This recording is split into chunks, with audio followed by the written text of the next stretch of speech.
Salut à tous, le journal du foot de ce lundi 17 décembre. Le tirage au sort des huitièmes de finale de la Ligue des Champions a été effectué ce lundi midi. Le PSG a hérité de Manchester United avec un match retour qui se jouera au Parc des Princes grâce à la première place des Parisiens en phase de poule. Tirage beaucoup moins abordable en revanche pour Lyon qui va devoir défier le Barça de Lionel Messi avec un match retour en Catalogne. Voici l'ensemble des affiches de ces huitièmes de finale de la C1 avec deux énormes chocs, Atlético Madrid, Juventus et Liverpool Bayern. Manchester City a eu beaucoup plus de chance en tirant Schalke 04. Kylian Mbappé est bien le nouveau chouchou de Pelé. Dans un entretien accordé à Canal+, la légende du foot mondial s'est montré une nouvelle fois très élogieux à l'égard de l'attaquant du PSG. Il a gagné la Coupe du Monde à 19 ans, moi j'avais 17 ans. Je l'ai chambré en lui disant qu'il m'a presque égalé. Je pense qu'il peut devenir le nouveau Pelé. Beaucoup pensent que je dis ça pour rigoler, mais non, ce n'est pas une blague, a lâché le Brésilien de 78 ans, qui s'est ensuite montré beaucoup plus sévère avec Neymar. Il a invité notamment à se recentrer sur le jeu et à oublier ses simulations.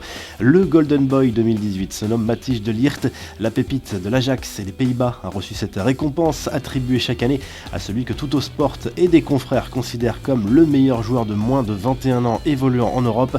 Le Lyonnais Oussem Aouar est 6ème. Plus surprenant, Kylian Mbappé, vainqueur l'an dernier, n'arrive que 13ème.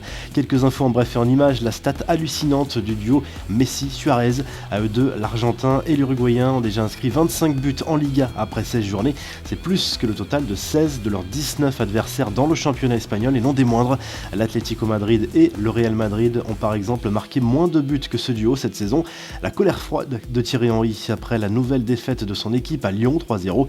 Le visage fermé, le technicien monégasque a souligné la passivité et le manque d'envie de ses joueurs. Avec 45 buts encaissés cette saison, toutes compétitions confondues, Monaco est tout simplement la pire défense des 5 grands championnats européens. La revue de presse direction l'Espagne avec le Mundo Deportivo qui encense Lionel Messi, auteur d'un nouveau triplé en Liga dimanche sur le terrain de l'Evente.